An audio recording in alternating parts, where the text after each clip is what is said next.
జై గురుదేవ్. భక్తుడు, భగవంతుడు వాళ్ళిద్దరి రిలేషన్షిప్ ఇక్కడ చెప్తున్నారు గురుదేవులు. నువ్వు లేకుండా నేనెక్కడున్నాను? నీళ్లు లేని చేపలాగా, నక్షత్రాలు సూర్యుడు లేని ఆకాశంలాగా, కొమ్మలు లేని చెట్టులాగా, శబ్దం లేని మైక్రోఫోన్ లాగా, శబ్దం లేని పదంలాగా నువ్వు లేకుండా నేనెక్కడున్నాను? జీవం లేని శరీరంలాగా, తేమ లేని బురదలాగా, మట్టిలాగా, ఎగరలేని గాలిలాగా, వెలగలేని అగ్నిలాగా నువ్వు లేకుండా నేను ఎక్కడున్నాను? జీవం లేని శరీరంలాగా, నీరు లేని చేపలాగా నువ్వు లేకుండా నేను ఎక్కడున్నాను? భక్తుడు భగవంతుడు లేని జీవితాన్ని ఊహించుకోలేడు. భగవంతుడు లేకుండా నేనున్నానా? నువ్వు లేకుండా నేను ఎక్కడున్నాను? అది చాలా మత్తుని కలిగిస్తుంది. ఒక బానిస అయిపోతారు ఆ భావనకి.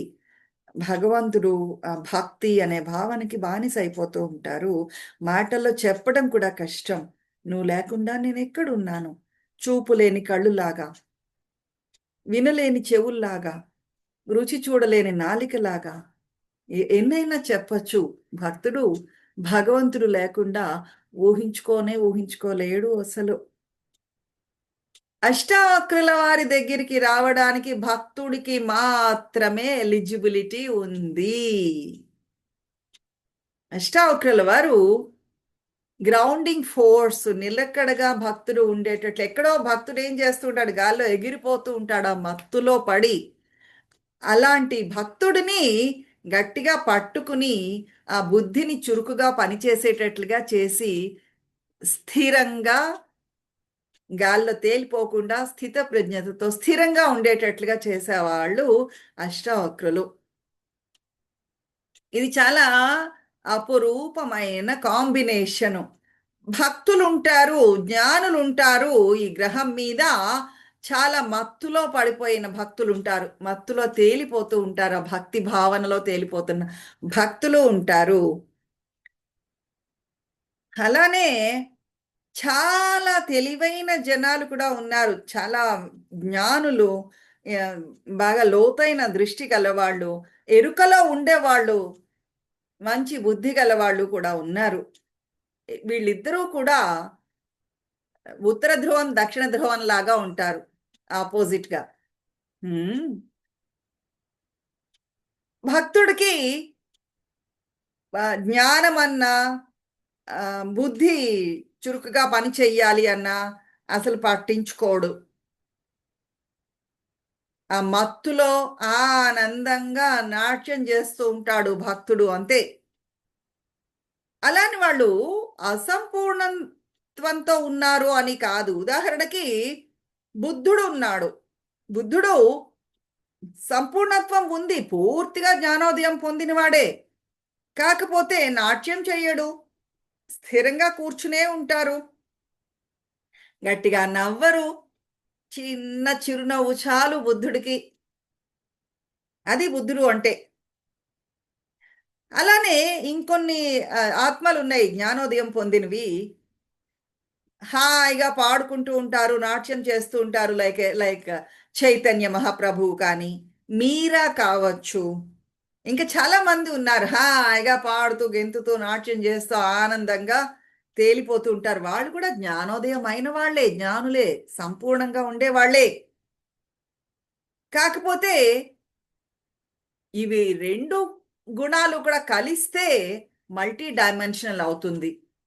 ఆ మౌనంలో లోతు, పనిలో డైనమిజము, ఇవి రెండూ కూడా కలుస్తాయి ఒక దగ్గర. బుద్ధి చురుగ్గా ఉంటుంది జ్ఞానంతో, అండ్ ఎక్స్టసీ, ఉల్లాసంగా అత్యున్నత శిఖరాలకి తేలిపోతూ ఉంటారు. ఈ రెండు కలిసిన కాంబినేషన్ అది చాలా అపురూపమైనది. ఈ శరీరంలో ఇవి రెండు కలిగి ఉండడం సాధ్యమే. ఏదో ఒక్కటే ఈ శరీరం తీసుకోగలదేమో అని అనుకోకండి. మెడిటేషన్, ధ్యానంలో స్థిరంగా ఉండడము, నాట్యం చేయడము, ఇవి రెండు కూడా చేయగలదు శరీరము. ఈ రెండిటికి కూడా అనుకూలంగా ఉంటుంది. రెండు కలిసి చెయ్యగలరు. మీ చైతన్యానికి ఆ శక్తి ఉంది. త్వమేకశ్చేతనః శుద్ధో జడం విశ్వమసత్తథా.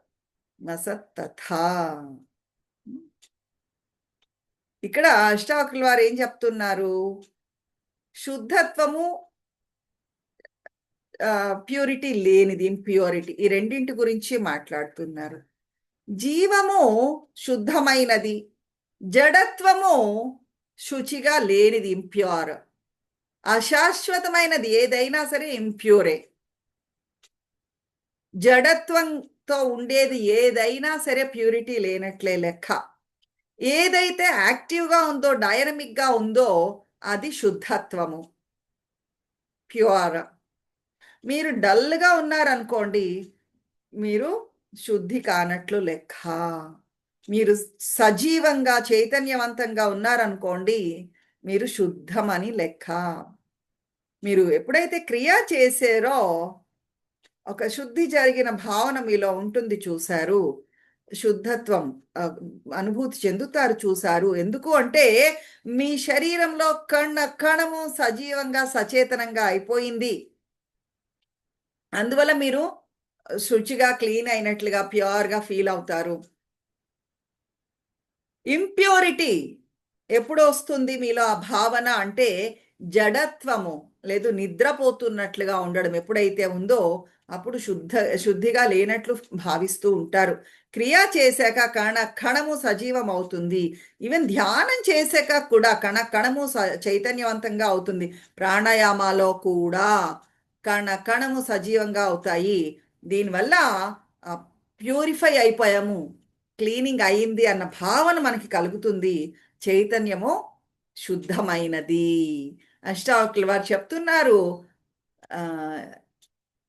ఈ ఇవి పట్టింపులు, ఏవో భావనలు, బంధాలు, ఇవన్నీ కూడా ఏమీ కాదు. మీరు అది ఇలా ఉంటుంది, ఇది ఎలా ఉంటుంది, పట్టింపులు, కన్సర్న్స్ ఉంటాయి, చూశారు. ఇవేమీ అస్సలు కాదు. ఎందుకు అంటే ఇవన్నీ మారిపోయేటివే, అన్నీ మారిపోతున్నాయి. మారిపోయేదాన్ని పట్టుకుని ఎలా వెళ్ళాడగలరు?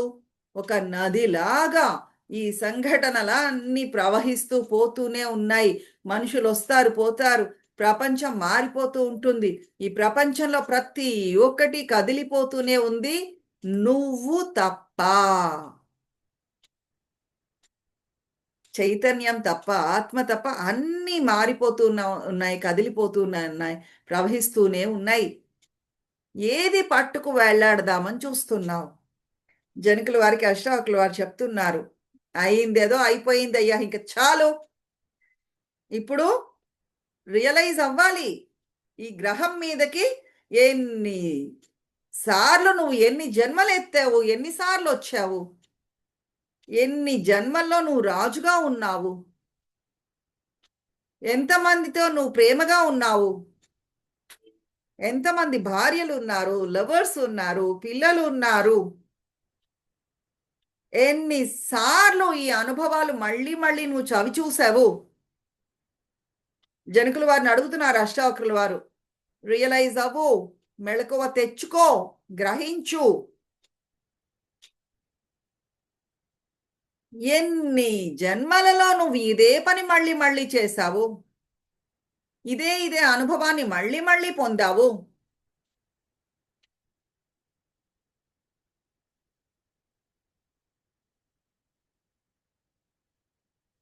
ఎన్ని జన్మల్లో పెళ్లి చేసుకున్నావు, భార్యలు, పిల్లలు, మళ్ళీ మళ్ళీ. ఐస్ క్రీమ్ మీకు నచ్చచ్చును గాక తిన్నారు, ఎన్నిసార్లు ఈ ఐస్ క్రీమ్ తిని ఉంటారు? గుర్తు చేసుకోండి మీ అనుభూతిని. తింటున్నంతసేపు మీ అనుభవం ఎలా ఉంది? తినడానికి ముందు ఎలా ఉంది? తింటున్నప్పుడు ఎలా ఉంది? తిన్నాక ఎలా ఉంది? అలాగనే మీ అనుభవాలన్నీ కూడా జన్మలలో మీరు అనుభవిస్తున్నదంతా కూడా మళ్ళీ ఒక్కసారి భావించండి. ఒక కోరిక రావడానికి ముందు, కోరిక తీరేక, ఆ ఫీవరిష్నెస్ తీరాలి అని జ్వరార్తి ఏదైతే ఉందో కావాలి కావాలి కోరిక తీరిపోవాలి అని, అది ఆ సమయంలో ఎలా ఉంది అనుభవం? కోరిక ఉన్నంతసేపు డిస్కంఫర్టే. అది తీరిపోయింది అనుకోండి, ఏదో కాస్త ఆనందం దొరుకుతుంది. ఆ కోరిక వెళ్ళిపోయాక మళ్ళీ జడత్వమే. జంకులు వారికి గుర్తు చేస్తున్నారు మళ్ళీ అష్టావక్రుల వారు. ఈ అనుభవము మళ్ళీ మళ్ళీ ఎన్ని జన్మలలో నువ్వు తీసుకున్నావయ్యా, నీ భార్యతో, కొడుకుతో, కూతురుతో, కుటుంబంతో. అలాని జనకుల వారికి కుటుంబం ఉండకూడదు అని చెప్పడం అష్టావక్రుల వారి భావన కాదండి, ఉద్దేశం కాదండి ఇక్కడ. ఎన్ని జన్మలలో ఈ ప్రేమ ఎక్స్ లేదు వైతో లేదు జెడ్తో ఈ ప్రేమలో నువ్వు పడ్డావు, వచ్చావు, వెళ్ళిపోతున్నావు. ఎన్ని జన్మలు వృధాగా పోయాయ్యా, అది చెప్తున్నాడు ఇక్కడ. అదే అనుభవం మళ్ళీ మళ్ళీ మళ్ళీ మళ్ళీ దానికోసమే జీవితం అంతా అయిపోతోంది. ఎన్ని జన్మలు నేను నాది అని వృధాగా గడిపేశావు. మేబీ ఒకవేళ ఎన్నో మతపరమైన మంచి పనులు చేయడానికి, సేవా కార్యక్రమాలు చేయడానికి, లేదు చెరువులు తవ్వించడం కావచ్చు, లేదు ట్రావెలర్స్ బంగ్లా కట్టించడం కావచ్చు, జనాలకి హాస్టల్స్ కట్టించడం కావచ్చు, చాలా చాలా చారిటీ పనులు చేసి ఉండొచ్చును గాక జనకుల వారు. ఈ పనులు వేటిలో అయినా సరే నీకు విశ్రాంతి లభించిందా? నిరంతరము ఏదో ఒక దాంట్లో ఆక్యుపై అయిపోయి ఉంది నీ మనస్సు.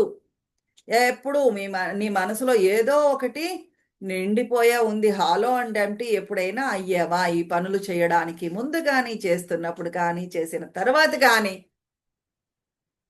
అన్నీ విడిచిపెట్టేసి rest in peace. Rest in peace అంటే మరణించాక చెప్తూ ఉంటాం మనం రెస్ట్ ఇన్ పీస్ అని. జీవితంలో ఎప్పుడైనా రెస్ట్ ఇన్ పీస్ జరిగిందా నీకు ఈ కోరికల వల్ల, ఇన్ని చారిటీ పనులు చేసినందువల్లనా? ఈవెన్ ఇంకా ధ్యానంలో కూర్చున్నా సరే ఏదో ధ్యానంతో ఏదో సాధించాలి అనే లక్ష్యంతో కూర్చుంటూ ఉంటారు. ఇంకా ఉన్నతమైన చైతన్యవంతమైన స్థితికి వెళ్ళాలి అనో, మనసులో ఏదో తిరుగుతూనే ఉంటుంది, ఆ కోరికో ఈ కోరికో. సంపూర్ణమైన విశ్రాంతిలో కూర్చోగలిగారా కనీసం ధ్యానంలో అయినా సరే? అష్టావకుల వారు అంటున్నారు అందుకే, అయిందేదో అయిపోయింది. జనకుల వారు ఒక టీచర్ని ఇంకో టీచర్కి కోసం వెళ్ళారు. ఈ ఈ సాధన చెయ్యను ఒకళ్ళు చెప్తే ఇంకో సాధన చెయ్యను ఇంకొకళ్ళు చెప్పారు. నిరంతరం అవి చేస్తూ వస్తూనే ఉన్నారు. ఇవన్నీ చేసినందువల్ల నేను స్వర్గానికి వెడతానా, మంచి పనులు చేస్తున్నాను కాబట్టి, లేదు ముక్తి లభిస్తుందా? ఎప్పుడు కూడా అతని మనసు ఫ్రీగా అయితే లేదు. ఏదో సాధించాలనో కోరికలతోనో ఏవి లేకుండా ఫ్రీగా ఉందా మైండ్? ఎప్పుడూ లేదు. ఆ కోరిక ఏదో సాధించాలి అనే కోరిక, ఏదో సంపాదించాలి అనే కోరిక లేదు. ఏదో తీరాలి అనే కోరిక, ఏదో ఒకటి వదలనంత కాలము మనసు విశ్రాంతి స్థితిలో ఎలా ఉంటుంది? అది విశ్రాంతి స్థితిలో లేకపోతే అనంతంతో ఎలా ఏకమవుతుంది? ఆ దివ్యత్వంతో ఏకమవడం ఎలా జరుగుతుంది? హాలో అండ్ ఎంప్టీ ఎలా జరుగుతుంది? ఇవన్నీ పట్టుకుని ఉంటే ఈ లక్ష్యాలు, అది సాధించాలి, ఇది సాధించాలి, మంచి పనులు కావచ్చును గాక. విశ్రాంతి లేకపోతే హాలో అండ్ ఎంప్టీ ఎప్పుడవుతుంది? అనంతంతో ఎలా ఏకమవుతావు? అష్టావక్రుల వారు ప్రేమతో భుజాన్ని తడుతున్నారు జనకుల వారికి. చెప్తున్నారు, విశ్రాంతి తీసుకో. హాలో అండ్ ఎంప్టీ అవు, ఖాళీ మరియు గుల్లా అయిపో. నీకు కావాల్సిందంతా నీ దగ్గర ఉంది. విశ్రాంతిగా ఉండు. నీ లక్ష్యాన్ని నువ్వు చేరుకున్నావు. సచ్ ఏ డివైన్ బ్లెస్సింగ్ గురుదేవులు మనకిస్తున్నారు. నీ లక్ష్యాన్ని నువ్వు చేరుకున్నావు ఆల్రెడీ. ఇంటికి వచ్చేసావు. కారులోంచి దిగిపో. చాలా దూరం డ్రైవ్ చేస్తూనే ఉన్నావు కార్ని. కార్ ఇంటికొచ్చేసింది. ఇంకా ఇంజన్ రన్ అవుతూనే ఉంది. కార్‌లోనే కూర్చున్నావు నువ్వు. ఎంతసేపు కారులో కూర్చుంటావయ్యా? ఎంతసేపు నువ్వు కారులో కూర్చుంటే అంతసేపు నువ్వు ఇంట్లోకి రాలేవు. వచ్చేసావు ఇంటికి, తిరిగి వెనక్కి వచ్చేసావు ఇంటికి. ప్రయాణం అయిపోయింది. అయిందేదో అయిపోయింది. నీ ఇంటికి నువ్వు రా. విశ్రాంతి తీసుకో. జై Gurudev. You have reached. You have returned your home. Yes. Jai Gurudev.